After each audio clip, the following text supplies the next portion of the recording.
আগে আপনারা ময়মুরব্বী যারা আছেন খেয়াল করে দেখেন, ওই যে বল টল খেলতে গেলে বা রাস্তায় শামুকে পুকুরে যদি পাটা কাটা যাইতো, অনেকে ওই যে পলটা আছে না, পলটা কেরোসনের, সলতে না পলটা কি কয়, সলতে, হ্যাঁ সলতে, ওই যে কেরোসিনের সলতে জ্বলায়া এটা হিট হইলে উঠে দিয়ে একটু ঠাসা দিলে কিন্তু আরাম লাগতো, বাড়ি দিলে আরাম লাগতো, ঠিক কিনা বলেন? একটু মজাও লাগতো, প্রথমে মজা লাগে, আবার একটু স্যাত করে গরমটা লাগলে ফ্যাত করে উঠতো, ঠিক না? হ্যাঁ, তো এই দাগ কাটা চিকিৎসা করা, পোলটে দিয়ে হিট নেওয়া হারাম না, কিন্তু এই যে কাটাকুটি করে যারা মনে করে যে কল্যাণ অকল্যাণ এর মধ্যে, এই সমস্ত জিনিসগুলো ঈমান আনার পরে যারা না করবে, আল্লাহর জান্নাতে তারা বিনা হিসাবে যাবে। সুবহানাল্লাহ। 2 নাম্বার, কিছু ঝাড়ফুঁক আছে চিকিৎসা, আর কিছু ঝাড়ফুঁক আছে যেগুলো কোরআন থেকে নেওয়া না, যেগুলো কোত্থেকে নেওয়া, গুরু মাতার থেকে নেওয়া, অমুক তান্ত্রিক কবিরাজের থেকে নেওয়া, আছে না নাই? স্বামী স্ত্রীর অমিল, আপনি কি অবাধ্যকে বাধ্য করতে চাচ্ছেন? মনের মানুষকে কাছে টানতে পারছেন না? আপনি কি আর্জেন্টিনাকে জিতাতে চান? আপনি কি আপনার পার্লামেন্ট মেম্বারকে জিতাতে চান? আপনি কি আপনার মনের মানুষটাকে কাছে পেতে চান? স্বামী স্ত্রীর অমিল, ঝগড়া হচ্ছে, ঝগড়া বন্ধ করতে চান? আপনি কি আপনার মেয়েকে বুয়েটে চান্স পাওয়াইতে চান? আর দেরি নয়, আজই চলে আসুন গুরু বাবার কাছে, 1 ডোজ মাত্র 600 টাকা, সব মুশকিল আসান হয়ে যাবে। টাটকা বাটপার, কথা বলেন ঠিক কিনা? এরকম লোক আছে না নাই? নামাজ পড়ে, জুমার নামাজ, আবার বাবাদের পিছনে ঘুর করে, কথা কন না কেন? আর টিভিতে লাইভ করি রবি সোম সওয়াল জবাবের, মাহফিলের লাগে এখন বন্ধ রাখছি, আরেকজনে দিছি, মাহফিলের ব্যস্ততা চলতেছে। এক যুবক আইছে, কয় হুজুর বহুত তদবির করে রিসিপশন থেকে নাম্বার নিয়ে রিসিপশন আইসে বসে রয়েছে 2 ঘন্টা। আমি বললাম বাবা আইসো কেন? কয় হুজুর বড় বিপদে আইছি, আপনার কাছে পড়ে বড় বিপদে পড়ে আইছি। কি বিপদ? এক মাইয়ারে পছন্দ করতাম হুজুর, কবিরাজের কাছে গেছিলাম, বলছিল যে এর সাথে বিয়ের ব্যবস্থা করবে, 26,000 টাকা খোয়াইছি, মেয়ে এখন, আগে তো ফোন ধরতো, এখন ফোনও ধরে না। 26,000 টাকা খোয়ানোর পরে ফলাফল এটা। সাধারণ কমন সেন্সের অভাব। এই শোনেন, এরকম তন্ত্র মন্ত্র যারা দেয়, ভাগ্য পরিবর্তন করে, ভাগ্য পরিবর্তন করে যিনি, তিনি কে? এরা যদি এতই শক্তিধর হতো, এত মানুষের ভাগ্যই যদি নিয়ন্ত্রণ করত, তুই নিজে 600 টাকা ভিক্ষা করিস কে? কথা কন না কেন? এমপি সাহেব তো পার্লামেন্ট মেম্বার হচ্ছে, নমিনেশন নিয়েছে, তো তদবির করে তুই যাই একটা গণভবন থেকে নমিনেশন নিয়ে আয়। পড়ছে আল্লাহর নবী বললেন, কে হানজালাকে গোসল দিল? সঙ্গে সঙ্গে আল্লাহ রাব্বুল আলামিন জিবরিল আমিনকে পাঠাইলেন, আর বললেন আমার হাবিবকে গিয়ে বল, আমার হাবিব যেন হানজালার গোসল না দেয়। হানজালার লাশটা যখন ওহদের প্রান্তরে পড়েছিল, আমি আল্লাহ রাব্বুল আলামিন 500 ফেরেশতার বহর নিয়ে হানজালার লাশটাকে আসমানে নিয়ে 3য় আসমানে জান্নাতি জমজমের পানি দিয়ে হানজালার লাশের গোসলের ব্যবস্থা করেছি। বলুন সুবহানাল্লাহ। আল্লাহর জন্য ঋণ দিয়েছে, কি দিয়া? জান দিয়া। কি দিয়া? আহা। 4 জন সাহাবী নাম শুনেন, যায়েদ বিন হারেসা, আব্দুল্লাহ বিন রাওয়াহা, জাফর বিন আবি তালেব, মুআজ বিন জাবাল রাদিয়াল্লাহু তাআলা আনহুম। 4 জনের কবর 2 মাস আগে আমি জিয়ারত করেছি জর্ডানে, সিরিয়ার সীমান্তে আমি গিয়েছিলাম। কেন বলছি কথাটা, বলার উদ্দেশ্য আছে। আমাদের দেশে অসংখ্য মানুষ আছে দেখবেন যারা বলে যে নবীকে খুব ভালোবাসি, নবীর জন্য জীবন দিয়ে দিব, নবীর জন্য সব করব, আল্লাহর জন্য সব কিছু করব, আছে না নাই? অসংখ্য মানুষ আছে। নবীর জন্য যদি বলা হয় নামাজটা একটু ধরেন 5 ওয়াক্ত, ওখানেই পরীক্ষা হয়ে যায়, ফেল করে, ঠিক কিনা? জীবন দিতে রাজি আছে, নামাজ পড়তে রাজি নাই। জীবন দিতে রাজি আছে, দাড়িটা রাখতে রাজি নাই। জীবন দিতে রাজি আছে, নবীর সুন্নাহ মোতাবেক চলতে রাজি নাই। জীবন দিতে রাজি আছে, কোরআনের বিধানগুলোকে আল্লাহর জমিনে কায়েম করতে রাজি নাই। এরকম লোক আছে না নাই বলেন? আছে না? যায়েদ বিন হারেসাকে দাঁড় করাচ্ছে, দাঁড়াও। কেন? একটা চিঠি লিখেছিলেন রোমান সম্রাটের কাছে নবীজি, নিজে তো লিখতে পারতেন না, আরেকজনের দিয়ে লেখাইছিলেন, লিখে নবীজি নিজের সিল মেরে দিয়েছিলেন। এই চিঠিটা রাষ্ট্রদূত নিয়ে গিয়েছিল, কে? আল্লাহর নবীর রাষ্ট্রদূত। কোথায়? ওই রোমান সাম্রাজ্যের দিকে। তখন তো আর সিরিয়া, লেবানন, আম্মান, জর্ডান এগুলো আলাদা হয় নাই, সব ছিল এক। তো ওই জর্ডান আর সিরিয়ার সীমান্তে ওই রাষ্ট্রদূতকে ধৈর্য রোমান সম্রাটের চেলাপেলারা গাছের সাথে বাইন দিয়া তারা হত্যা করে ফেলেছে। খেয়াল করেন, রাষ্ট্রদূত হত্যা, এটা কি যেন তেন অপরাধ মনে করছেন? বাংলাদেশে অন্যান্য দেশের যারা রাষ্ট্রদূত আছে, আমেরিকার 1 পিটার হাঁস এই তো মনে করেন কাঁপা হেলাইছে পুরা, বুঝেন নাই? পিটার হাসে কিন্তু অনেকে ডরাই কি ডরায় না? কেন? না জানি কি হয়ে যায়, না জানি কার ভিসা বাতিল হয়, না জানি কি হয়। যারা আমেরিকা মুখী আর কি, তাদের কথা বলতেছে। রাষ্ট্রদূতদের সম্মান সে জমানাতেও ছিল। আল্লাহ নবীর এই রাষ্ট্রদূতকে যখন হত্যা করে ফেলা হয়েছে, ওই চিঠিটা এখনো জর্ডানের একটা মিউজিয়ামে সংরক্ষিত আছে। বহুত চেষ্টা করেছিলাম চিঠিটা দেখার জন্য, সরাসরি পারি নাই। পরবর্তীতে এক পুলিশের মায়া হলো, বলতেছে যে দেখো, রাষ্ট্রীয় মেহমান ছাড়া তো এই চিঠিটা আমরা দেখতে দিই না কাউরে, কিন্তু তোমাদের যে দাড়ি, টুপি, জুব্বাই, পোশাক দেখে আমাদের ভাল লাগছে। মিডিল ইস্টের একমাত্র দেশ, যেই দেশটার নাম হচ্ছে জর্ডান, যেখানে আরবরা দাড়ি রাখে, যেখানে আরবরা আমাদের মতো দিন ফলো করে। কথা বুঝতে পেরেছেন? এরা এই জর্ডান, এখানকার মানুষগুলো মাশাআল্লাহ খুব ধার্মিক। কারণ কি 60% মানুষ এখানকার ফিলিস্তিনি। আলহামদুলিল্লাহ কন। কয় তোমাদের চেহারা সুরত দেখে ভালো লাগছে, চলো দেখাই। ওই চিঠিটা দেখাইলো, যেই চিঠিটা নবীজি পাঠিয়েছিলেন সরাসরি সিল মারা। ওই চিঠিটা আজ পর্যন্ত ওইভাবেই রেখে দেওয়া আছে। সুবহানাল্লাহ বলেন। এই চিঠিকে কেন্দ্র করে যুদ্ধটা হয়েছিল। কোন যুদ্ধ? মুতার যুদ্ধ। কোন যুদ্ধ? রোমান সৈন্য ছিল 1 লক্ষ, আর মুসলমানদের সৈন্য সংখ্যা মাত্র 3000। কোথায় 1 লক্ষ আর কোথায় কয় হাজার? ভয় লাগবে না? আমার কথা কয় না। বর্তমান জামানায় যদি এরকম হয় যে 3000 সৈন্য এদিকে, আওয়ামী লীগের 3000 আর বিএনপির 1 লাখ, মারামারি লাগলে ভয় লাগবে কি লাগবে না? লাগবে। আল্লাহর নবীকে সাহাবীরা বলতেছে, ইয়া রাসূলুল্লাহ, ওরা তো অনেক সংখ্যায়। আবার সাহাবীরা বলতেছে, মুসলমান সংখ্যাধিক্যের কারণে কখনো জয় লাভ করে না, মুসলমান জয় লাভ করে ঈমানের বদলতে। ঠিক কিনা? নবীজি বলছে, ওই যায়েদ বিন হারেসা, দাঁড়াও, যুদ্ধে যাইতে হবে। কালেমার পতাকার দায়িত্ব তোমার হাতে দিলাম। খবরদার এই পতাকাকে মাটিতে মিলিয়ে দিতে দিবা না, মিলিয়ে যেতে দিবা না। যায়েদ বিন হারেসা বলছে, ইয়া রাসূলুল্লাহ, বুকে 1 বিন্দু রক্ত থাকা পর্যন্ত, হৃদপিণ্ড চলমান থাকা অবস্থায় এই কালিমার পতাকাটাকে মাটিতে পড়তে দিব না। আল্লাহু আকবার। এই জাফর বিন আবি তালেব, দাঁড়াও। যায়েদ বিন হারেসা যদি মারা যায়, কালেমার পতাকা তুমি নিতে পারবা? কয়, ইয়া রাসূলুল্লাহ, আহলান ওয়া সাহলান, আমি রাজি আছি। এই আব্দুল্লাহ বিন রাওয়াহা, দাঁড়াও। ও যদি শাহাদাতের অমিয়ে সুধা পান করে শহীদ হয়ে যায়, তুমি নিতে পারবা? কয়, ইয়া রাসূলুল্লাহ, আহলান ওয়া সাহলান, আমি রাজি আছি। নবীজি যখন 3 জনের নাম ঘোষণা করে দিলেন, সাহাবীদের বুঝতে আর বাকি রইল না যে এই 3 জন প্রত্যেকেই শহীদ হয়ে যাবে। আল্লাহু আকবার বলেন। ইমানের কি জোর দেখেন। চোখে পানি যায়েদ বিন হারেসা, আব্দুল্লাহ বিন রাওয়াহার, জাফর বিন আবি তালেবের। নবীজি বলছেন, কান্দো কেন? জিহাদে যাচ্ছ, শহীদ হয়ে যাবা, এই জন্য ভয় পাচ্ছ নাকি? আল্লাহর নবীকে সাহাবীরা জবাব দিলেন, ইয়া রাসূলুল্লাহ, শহীদ হয়ে যাব এই জন্য কান্না করছি না, আপনার নূরানি মুখখানা আর তো জীবনে দেখতে পাবো না, এই জন্য আমাদের বুকটা খা খা করছে। বলুন আল্লাহু আকবার। দেখেন কি ভালোবাসা ছিল। মৃত্যুর জন্য কাঁদতেছে না, কাঁদতেছে কিসের জন্য? নবীর জন্য। 1 লক্ষ রোমান সৈন্যের সঙ্গে জিহাদ করে, যুদ্ধ করে মুসলমানরা সেই দিন বিজয় লাভ করেছে। সুবহানাল্লাহ। যুদ্ধ শুরু হলো, যায়েদ বিন হারেসা শহীদ হয়ে গেল। জাফর বিন আবি তালেব একটা হাত হারিয়ে ফেলেছেন, এই পাশের বাম হাত, ডান হাত দুইটাই হারায় গেল। বাহু দিয়ে এবার পতাকাটাকে উড্ডীন করে রেখেছেন। বাহুর উপরে কোপ দেওয়া হলো, দাঁত দিয়ে কামড়ায় কালেমার পতাকাটাকে উড্ডীন করে রেখেছেন। আবার তরবারি দিয়ে আঘাত করা হলো। একটা একটা করে 90টা তরবারির আঘাত জাফর বিন আবি তালেবকে দেওয়া হয়েছে। বলুন আল্লাহু আকবার। একটা মানুষের বডিটা কতটুকু বলেন তো? এই বডিটার উপরে 90টা তরবারির কোপ। আপনি বলেন যে এই মানুষটা কি পরিমাণ আঘাত পেয়েছিল সেদিন। 2টা হাত নাই, হাত 2টা কবজি থেকে কাটে ফেলছে, বাহুটা কাটে ফেলছে, গলার উপরে কোপ দিছে, পিঠের উপরে কোপ দিছে। লাশটা যখন পড়ে আছে, সাহাবীরা গুনতেছে যারা জীবিত, যে কয়টা ক্ষত তার শরীরের উপরে তরবারির কোপ। 90টা তরবারির কোপ ছিল। আল্লাহু আকবার বলেন না। নবীজি মসজিদে নববীতে বসে এভাবে তাকায় আছে। ওয়ালাইকুম আসসালাম। সাহাবীরা বলছেন, ইয়া রাসূলুল্লাহ, কাকে সালাম দিলেন? আকাশে তো কাউকে দেখলাম না। আমি যা দেখি তা তোমরা দেখো না। ইয়া রাসূলুল্লাহ, কাকে সালাম দিলেন? আমার মনটা খারাপ। জাফর বিন আবি তালেব, আল্লাহ তাআলা তার শাহাদাত কেমন কবুল করেছেন। তার একটা হাত চলে গেছে, আর একটা হাত চলে গেছে। বাহু দিয়ে কালেমার পতাকাকে উড্ডীন করে রেখেছিলেন।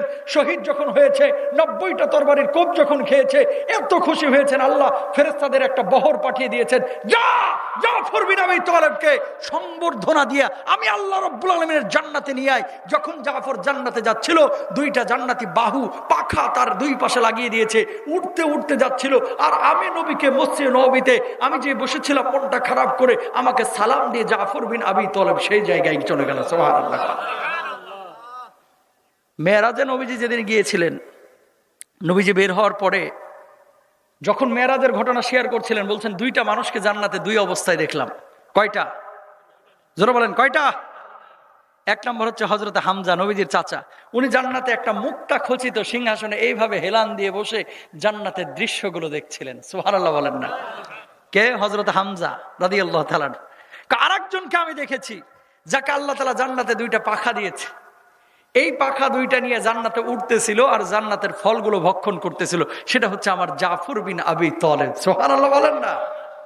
ওনার কবরের উপরে লেখা জাফর আত-তাইয়ার। ওনার কবরটা জিয়ারত করলাম। দেখেন, জান্নাতে 2টা পাখা আল্লাহ লাগাইয়া দিছে। শহীদ হয়েছে, জান দিয়ে দিয়েছে, কিন্তু কখনো পিছপা হয় নাই। আমাদের অবস্থাটা কি? জান্নাতে সবাই যাইতে চায়। কিছু মানুষ আছে, এই যে 4টা কাজ যারা করবে তারা যে আল্লাহর জান্নাতে যাবে। কিছু মানুষ বলে, নমাজ পড়ি না, তাই কি হয়েছে, ওই পড়বো একদিন। আরে একদিন না একদিন তো জান্নাতে যাবই। এরকম লোক আছে না নাই? কয় একদিন না একদিন আল্লাহর জান্নাতে যাব। আমার কাছে মাঝে মাঝে মনে হয় এই লোকগুলাকে, ওই যারা বলে যে একদিন না একদিন জান্নাতে যাব, ধরেন 2000 বছর জাহান্নামের আগুনে আল্লাহ জ্বালাইবে, এই 2000 বছর কি সহ্য করতে পারবে? কথা কন, পারবে? পারবে না। তো যদি না পারো তাহলে কেন নামাজ পড়ো না? মাঝে মাঝে মনে চায় যে লুঙ্গিটারে তুইলে ওই যে পরোটা ভাজে নেই তাওয়ের ওপর এগুলার একটু বসায় রাখা, যে দেখ 2 মিনিট বসে থাকতে পারোস কিনা, ঠিক কিনা? এই তাপই যদি তুই সহ্য করতে না পারিস, তাহলে জাহান্নামের আগুন কিভাবে সহ্য করবেন? কেউ কি আমরা পারবো? পারবো না। সুতরাং বি কেয়ারফুল প্রিয় ভাইরা আমার। জীবন প্রদীপ একদিন নিভে যাবে। কখন আপনার মৃত্যু আসবে আপনি জানেন না, আমিও জানি না। আপনার মৃত্যু বর্ষাকালে হবে নাকি গরমকালে হবে, শীতকালে হবে নাকি বসন্তকালে হবে, কুয়াশাচ্ছন্ন মেঘাচ্ছন্ন দিনে হবে নাকি একেবারে রৌদ্রোজ্জ্বল আলোর দিনে হবে, কেউ জানি না ভাই। আপনি দেখেন না, আপনার বাপ চলে গেল, যেদিন চলে গিয়েছে আপনার চোখের দিকে ড্যাপ করে তাকায় ছিল আপনার আব্বা। মনে হয়েছে কি যেন বলবে, কিন্তু বাপ বলতে পারে নাই। আপনার মা মারা গিয়েছে, মুখে জুস ঢেলে দিয়েছিলেন, রুহ কবজের সময় জুসটা গিলতে পর্যন্ত পারে নাই। আপনার দাদি মারা গিয়েছে, আপনার দাদা মারা গিয়েছে। আসার সিরিয়াল আছে ভাই, যাওয়ার কোনো সিরিয়াল নাই। আপনি মারা যাওয়ার পরে প্রথমেই যেটা হারায় ফেলবেন সেটা হচ্ছে আপনার নাম। আপনাকে মানুষ লাশ বলবে, লাশ। আপনাকে বলবে না আব্দুল করিম, বলবে মরহুম আব্দুল করিম। মানুষ বলবে না আব্দুল করিমের দেহটা বাইর করো, কেউ বলবে না, বলবে লাশটা ঘর থেকে বাইর করো, ঠিক কিনা ভাইরা? জীবন প্রদীপ নিভে যাবে, বড় মারাত্মক কথা। 4 পায়ে পালকি, সর্বশেষ যাত্রার যে পালকিটা, যে গাড়িটা মসজিদের কোনায় পড়ে থাকে, অবহেলার গাড়ি। এটাকে ধয় না কেউ, এটাকে মুছে না কেউ, এটার দিকে তাকায় না কেউ, কিন্তু এটাই হচ্ছে আমার শেষ বাহন, ঠিক কিনা ভাইরা? আবার খেয়াল করে দেখেন, মসজিদে ফ্যান মোছা হয়, মসজিদে সুইচ মোছা হয়, মসজিদে বাথরুমগুলো পরিষ্কার করা হয়, মসজিদের টাইলস পরিষ্কার করা হয়, কিন্তু ওই 4 পায়া পালকি যেটা আপনার সর্বশেষ যাত্রার বাহন, এই বাহনটা কোনায় নিরিবিলি পড়ে থাকে, কেউ এটার দিকে ভ্রুক্ষেপ করে না। যেদিন আপনার ডাক চলে আসবে সেদিন এটাকে ধোয়া হয়। আহা, মানুষ বড় অসহায় হয়ে যাবে ভাই সেদিন। আল্লাহ বলছেন কোরআনুল কারিমে, মৃত্যুর ফেরেশতা যখন মানুষের কাছে আসে, খুব করে মানুষ 3টা জিনিস চায়। এগুলো আপনি শুনতে পাবেন না, আজকে শুনছেন, মালাকুল মাউত আসার পরে শুনতে পাবেন না এগুলা। হাত্তা ইদা জাহাদাহুল মাউত ক্বালা রাব্বিরজিউন লাআল্লি আ'মালু সালিহান ফীমা তারাকতু কাল্লা। যেদিন মৃত্যুর ফেরেশতা আসবে, মানুষ খুব করে মালাকুল মাউতকে বলবে, ও মালাকুল মাউত, আমার কি মৃত্যুর সময় হয়ে গেছে, প্লিজ আমার রূহটা এখন কবজ করো না মালাকুল মাউত, আমার 2টা দিন সময় দাও, 2টা দিন, জাস্ট 2টা দিন আমাকে সময় দাও। কি করবি? একটু সৎ কাজ করবো। আল্লাহ রাব্বুল আলামিন সেদিন জবাব দিবেন, লাআল্লি আ'মালু সালিহান ফীমা তারাকতু কাল্লা ইন্নাহা কালিমাতুন হুয়া কাইলুহা ওয়া মিন ওয়ারাইহিম বারযাখুন ইলা ইয়াউমি ইউবাসুন। হে গোলাম, তোরা আমি আল্লাহ 70 বছরের জীবন দিই নাই, কেন সৎ কাজ করলি না? আমি আল্লাহকে তোর 40 বছরের জীবন দিই নাই, কেন সৎ কাজ করলি না? আমি আল্লাহ তোরকে 60 বছরের জীবন দিই নাই, কেন সৎ কাজ করলি না? দুনিয়ায় একটা আদালতে একটা মামলায় ফাইসা গেলে সুপ্রিম কোর্ট, হাইকোর্টে আবার জামিন টামিনের সুযোগ থাকে। মালাকুল মাউত আইসা যদি ফাইসা যান, বিশ্বাস করেন জামিনের আর কোনো সুযোগ। 2 নাম্বার আকুতি করবে, ওয়ানফিকু মিম্মা রাযাকনাকুম মিম্মা ওয়ানফিকু মিম্মা রাযাকনাকুম মিন ক্বাবলি আইয়াতি আহাদাকুমুল মাউত ফায়াকুলু রাব্বি লাউলা আখখারতানি ইলা আজালিন করিব ফাআসাদদাকা ওয়া আকুম মিনাস সালিহিন। কি বলবে? মালাকুল মাউত আমার একটু সময় দাও, 2টা দিন 3টা দিন, আমি কিছু সদাকা করব, কিন্তু সেদিন আর সুযোগ দেওয়া হবে। 2 নাম্বার গেল। 3 নাম্বার বলবে ওয়ালাইসাতুত তাওবাতু লিল্লাযিনা ইয়ামালুনাস সাইয়্যাত। বলবে মালাকুল মাউত রূহটা এখন কবজ করো না, 2-4 দিন সময় দাও, আমি একটু তওবা করে তারপরে রূহটা কবজ করো। সেদিন কোনো সুযোগ দেওয়া হবে? দুনিয়ার সব সম্পর্ক ছিন্ন ভিন্ন করে কবরে নিয়ে চলে যাবে। এই জন্য আল্লাহর নবী বিশ্বনবী সাল্লাল্লাহু আলাইহি ওয়াসাল্লাম বলছেন, দুনিয়ার মানুষ, 4 পায়া পালকিতে করে যখন তোমার কবরের দিকে নিয়ে যাওয়া হবে, 3টা জিনিস তোমার সঙ্গে যাবে। আহলুহু ওয়া মালুহু ওয়া আমালু, তোমার সঙ্গে তোমার পরিবার যাবে, তোমার সন্তান সন্ততি যাবে। বাপ যখন মারা যায়, সন্তান খাটিয়ার একটা পাশ ধরে, অথবা ভাতিজার আর একটা পাশ ধরে, নাতি নাতনির আর একটা পাশ ধরে, আত্মীয় স্বজন বন্ধু বান্ধব আর এক পাশ ধরে। আহলুহু, পরিবারের সদস্যরা কবরে যায়। ও মালুহু, তোমার সম্পদ কবর পর্যন্ত তোমার সঙ্গে যায়। ও আমালু, তোমার আমল কবর পর্যন্ত যায়, সম্পদ ফিরে আসে, পরিবার ফিরে আসে। ওই কবরের সাথী বাতি হিসাবে যে থাকে শুধুমাত্র তোমার আমল, তোমার আমল। বলুন আল্লাহু আকবার। আল্লাহ নবী সাল্লাল্লাহু আলাইহি ওয়াসাল্লাম বলছেন যে কবরের মধ্যে সাথী এবং বাতি যে হবে সে হচ্ছে আপনার আমল, আপনার আমল, আপনার আমল। আমল ছাড়া আর কোনো কিছুই সেদিন থাকবে না। বিনা হিসাবে জান্নাতে সবাই যাইতে চাননি? ওই যে মাথা নাড়াইতেছে, কয় না, বুঝে নাই। বিনা হিসাবে জান্নাতে যাইতে চান? ইনশাল্লাহ বলেন। নবীজি সাহাবীদের এখানে আসছেন, সাহাবীরা গোল হয়ে বসে রয়েছে। আমার উম্মতের মধ্যে 70,000 মানুষ বিনা হিসাবে জান্নাতে যাবে। সুবহানাল্লাহ কন্যা। নবীজি বইলা ঘরের মধ্যে চলে গেছে। এবার সাহাবীদের মধ্যে আলোচনা শুরু হয়ে গেছে, আচ্ছা এই 70,000 কারা বিনা হিসাবে জান্নাতে যাবে? স্যাররা বলে না অনেক সময় স্কুলে, তোদের মধ্যে 5 জন কিন্তু জিপিএ 5 পেয়েছে, এটা বইলা স্যার চলে গেছে। এবার পোলাপান আলোচনা শুরু করছে, জিপিএ 5 কে কে পাইছে রে? কই সালমা পাইছে, জামালে পাইছে, নাসিরে পাইছে, আছে না নাই? আলোচনা হয়েছে, না আমি পাবো না। নবীজি এই কথা বলে ঘরের মধ্যে চলে গেছে। সাহাবীরা বলছে, এই 70,000 কারা গো? কয়েকজন সাহাবী বলতেছে যারা শহীদ তারা। কেউ কেউ বলতেছে না শহীদরা না, মনে হয় অন্য কেউ, নবীরা। কেউ বলছে না না এগুলো সালেহ ব্যক্তিরা। কয় না, এটা আল্লাহ ছাড়া নবী ছাড়া কেউ জানে না। নবী আবার বাইরে হয়েছে, কি নিয়ে এত আলাপ আলোচনা করতেছো? আল্লাহ রাসূল আপনি যে বললেন ইয়াদখুলুল জান্নাতা মিন উম্মতি ৭০ আলফা, আমার উম্মতের মধ্যে থেকে ৭০,000 মানুষ যে বিনা হিসাবে জান্নাতে যাবে, আপনি যে হাদিস বলে গেলেন, এরা কারা? এটা নিয়ে আমরা আলোচনা করতেছি। আল্লাহ নবী বলছে শুনবা শুনবা, এরা কারা?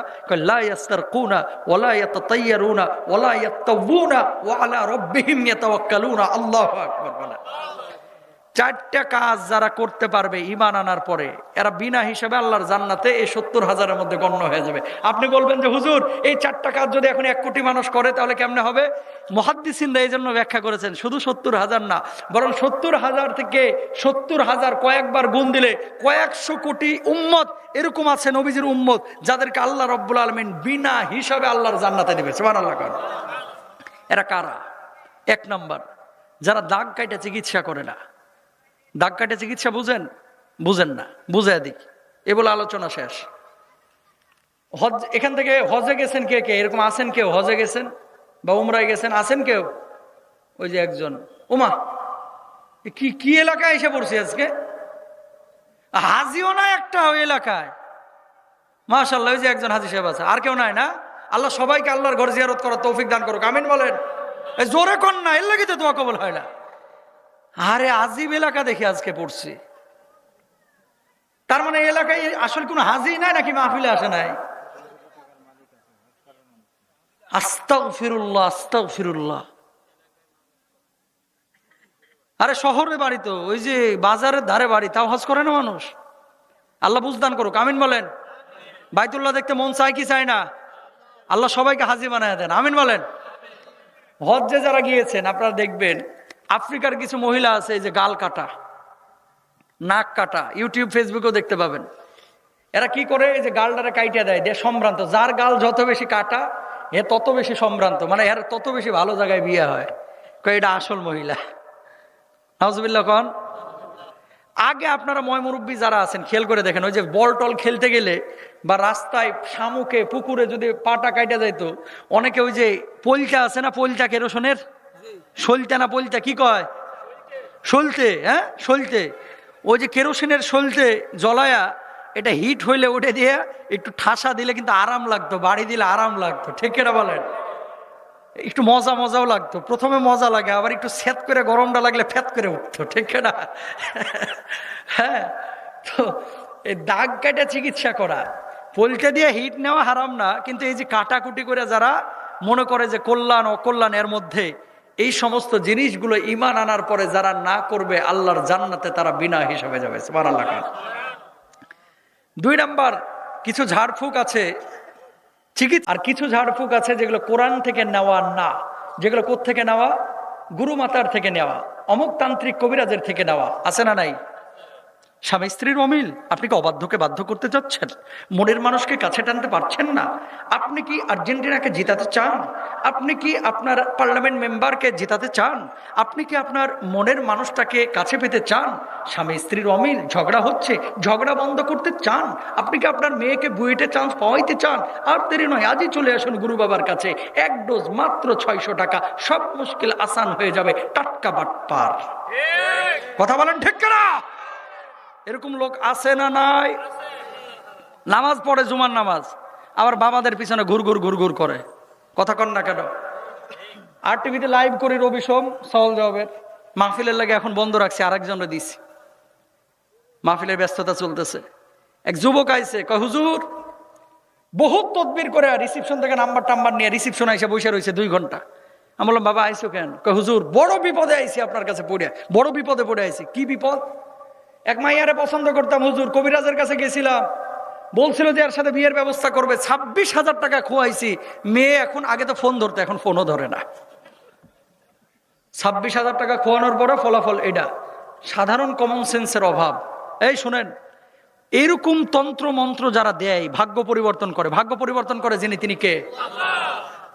এরা যদি এতই শক্তিধর হতো, এত মানুষের ভাগ্যই যদি নিয়ন্ত্রণ করত, তুই নিজে 600 টাকা ভিক্ষা করিস কে? কথা কন না কেন? এমপি সাহেব তো পার্লামেন্ট মেম্বার হচ্ছে, নমিনেশন নিয়েছে, তো তদবির করে তুই যাই একটা গণভবন থেকে নমিনেশন নিয়ে আয়, কথা কন না কেন? ওই জায়গাগুলো পারো না, খালি ফকির ফাকরা আর গরিব মানুষ, এদের সেন্টিমেন্ট নিয়ে খেলা করো, আবেগ নিয়ে খেলা করো, জুতা দিয়ে পিটায় তোর মাথার চারা ফাটায় ফেলা উচিত, ঠিক কিনা বলে? ভণ্ডামির জায়গা পায় না, আছে না এরকম? এই কাজগুলো যারা না করবে, আল্লাহর জান্নাতে বিনা হিসাবে যাবে, সুবহানাল্লাহ কর। 3 নাম্বার, আল্লাহর নবী বলছেন অশুভ লক্ষণ যারা বিশ্বাস না করবে। অশুভ লক্ষণ বুঝছেন তো? বাড়ি থেকে বাইর হচ্ছেন, বিড়াল দৌড় মারছে, জামালের বাপ আজকে বাইর হয়ে, বিড়াল দৌড় মারছে, তোমার কপালে খারাপই আছে, কথা কন না কেন? সোমবারে ঝাড়ের বাঁশ কাটতে নাই, দোকানে ঢোকার পরে, দোকান খোলার পরে প্রথম কাস্টমারকে বাকি দিতে নাই, তাহলে কি হবে? ক্যাশ বক্সে কুফা পড়বে, আছে না নাই? এলাকায় কিছু লোক পাবেন, মাগরিবের নামাজ চলতেছে আর দোকানের সামনে দেখবেন নামাজ পড়ে না, ফজরের নামাজ চলতেছে নামাজ পড়ে না, আগরবাতি নিয়ে এইভাবে ঘুরে, কথা কন না? আছে না? নামাজের খবর নাই, খালি আগরবাতি দিয়া বরকত আনতে চায়, এরকম লোক আছে না নাই? পরীক্ষার দিন সকালে ডিম খাইস না, আন্ডা পাইবি, বলে কি বলে না? কাউয়া ডাকছে, কয় ঘরের কি জানো ক্ষতি আসতেছে রে আজকে, আর কোকিল ডাকছে, কয় ঘরে মেহমান আসবে। এগুলো বিশ্বাস করা যাবে? কুসংস্কার, এগুলো কি কুসংস্কার। আমি যখন রাজশাহীতে ছিলাম ছোটবেলায়, ছেলেটা এখন পুলিশের ঊর্ধ্বতন কর্মকর্তা, এ নতুন বিয়ে করছিল তখন, এরা কে যেন বলছে কাউয়া মারবি, কাউয়া মাইরা কাউয়ার ভিতরে একটা মানে লজ্জা স্থানের ওপরে কিছু একটা গোল পাইবি, এটা যদি খাস জীবনে তোর শক্তি ফুরাবে না, হারাবে না, যেহেতু বিয়ে নতুন করেছিস। 6টা কাবুয়ারে কোত্থেকে যে মাইরে নিয়ে এসে যে কাঁচা ওইগুলো খাইছে। কথা বুঝেন নাই? তার মানে কি, এই জিনিসগুলো হচ্ছে কুসংস্কার। এগুলো কি বিশ্বাস করা যাবে না। আমি যে কথাটি বলতে যাচ্ছি, অশুভ লক্ষণ শুভ লক্ষণ বলে কিছু নাই, সবকিছু নিয়ন্ত্রণ করে কে? আল্লাহ সুবহানাহু ওয়া তাআলা। আকীদা যদি ত্রুটি থাকে তাহলে ঈমান থেকে খারেজ হয়ে যাবেন। কয়টা গেল? 4 নম্বরে বলে আলোচনা শেষ। ওয়া আলা রাব্বিহিম ইয়াতাওয়াক্কালুন, যারা আল্লাহর উপরে সর্বাবস্থায় নির্ভরশীল হয়, ভরসা করে। সুবহানাল্লাহ কোন। রিজিক গার্মেন্টসের মালিক আপনারা দেয় না, রিজিক কোম্পানির মালিক আপনারা দেয় না, রিজিক দোকানের কাস্টমার আপনারা দেয় না, রিজকের ফাইসালা জমিনে হয় না, আসমানে হয়। কথা কন না কেন? সুতরাং রিজকের জন্য কখনো পেরেশান হয়েন না। যেটা আপনার আছে, মরার আগে এটা আপনার কাছে আসবে, সেখানে আপনি বিছানায় ঘুমায় থাকলেও আসবে, ঠিক কিনা? তবে হ্যাঁ, সারাক্ষণ ঘুমায় থাকে আবার বলেন না যে আল্লাহ খাওয়ার দাও, হা করে থাকবেন আর মান্না সালওয়া মুখে ঢুকাবে, এটা আবার মনে করেন না। সুবহানাল্লাহ কোন।